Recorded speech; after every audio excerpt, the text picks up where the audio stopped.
और सत्ता में अब बात उस हिंसा की जिसने पश्चिम बंगाल के मुर्शिदाबाद को दहला दिया। पिछले 3 दिन से मुर्शिदाबाद में हुई हिंसा पर देश में खूब सियासी कलेश हो रहा है। अब इस हिंसा को लेकर कई हैरान कर देने वाली जानकारियां सामने आई हैं। खबर है कि ये कोई अचानक भड़की हिंसा नहीं थी, बल्कि सोची समझी साजिश थी।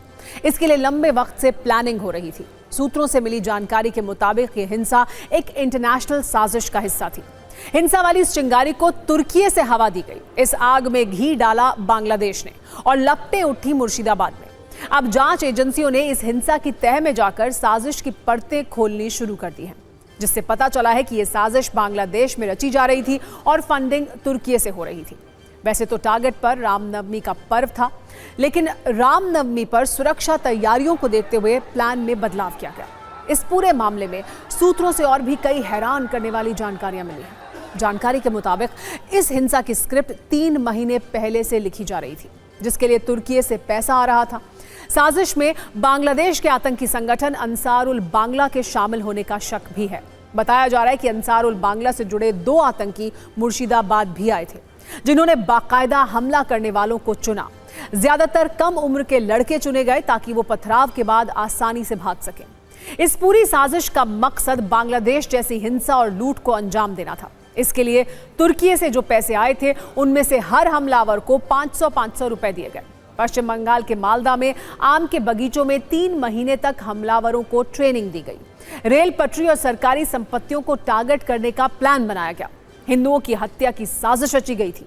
सामान लूट कर ले जाने का प्लान था। बैंक और एटीएम लूटने के लिए भी कहा गया था।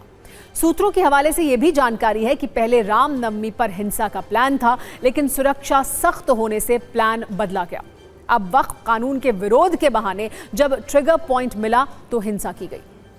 हालांकि इस इंटरनेशनल साजिश को लेकर सुरक्षा एजेंसियों की तरफ से आधिकारिक तौर पर अभी कुछ भी नहीं कहा गया है। अब तक हिंसा की वजह से मुर्शिदाबाद से 400 से 500 हिंदू परिवारों के पलायन का दावा भी है। इन परिवारों का कहना यह है कि वो मुर्शिदाबाद में रहते तो बच नहीं पाते, वहां उन्हें डर लगता है। यानी अब ये परिवार दर्द और डर के साथ जीने को मजबूर है।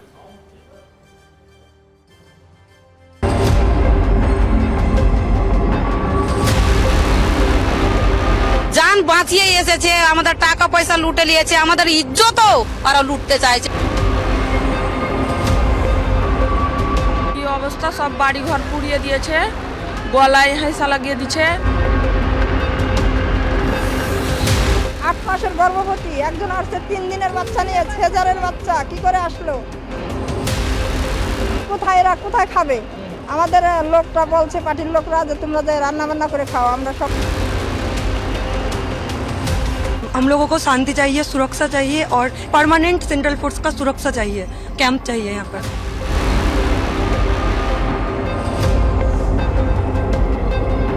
যাবার তো কোনো রাস্তা নাই, এখানেই আছি এখন। তারপরে দেখা যাবে কোথায় শান্তি হলে হবে কি হবে না।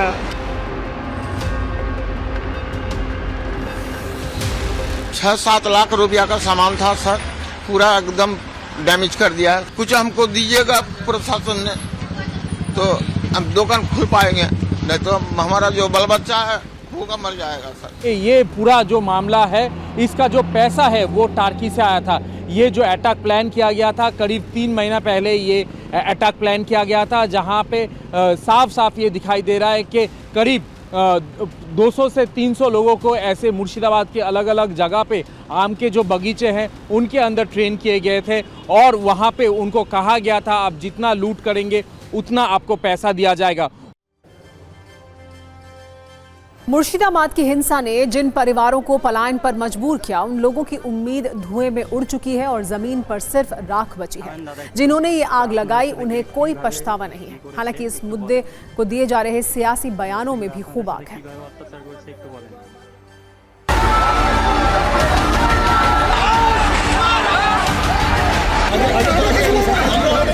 दूसरे स्टेट से आता है, हिंदू लोग हिंदी से बात करते हैं और मुस्लिम वाला मेकअप में घूम रहा है, तो वो लोग अगर कुछ कर दे तो फिर वो हिंदू मुसलमान हो जाएगा। और जिस तरीके का स्थिति मुर्शिदाबाद जिले में दिखा गया, भारत के पार्टीशन के बाद कभी पश्चिम बंगाल में इस तरीके की स्थिति हमने नहीं देखी है।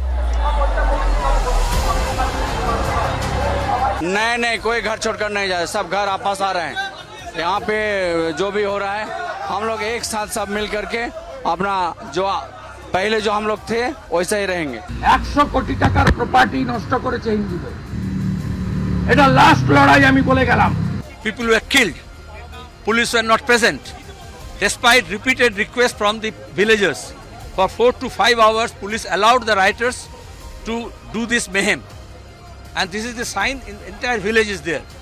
Destruction, burning, looting, but there's no police, not even fire brigade.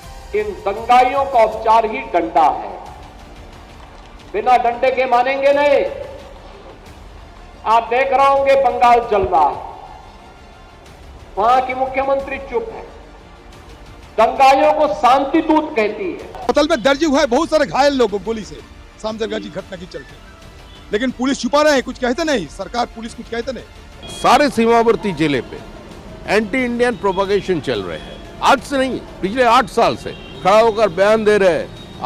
पिछले 8 साल से ये सारे जमीन हमारा है, सारे नदियां हमारा है, सारे पहाड़ी हमारा है।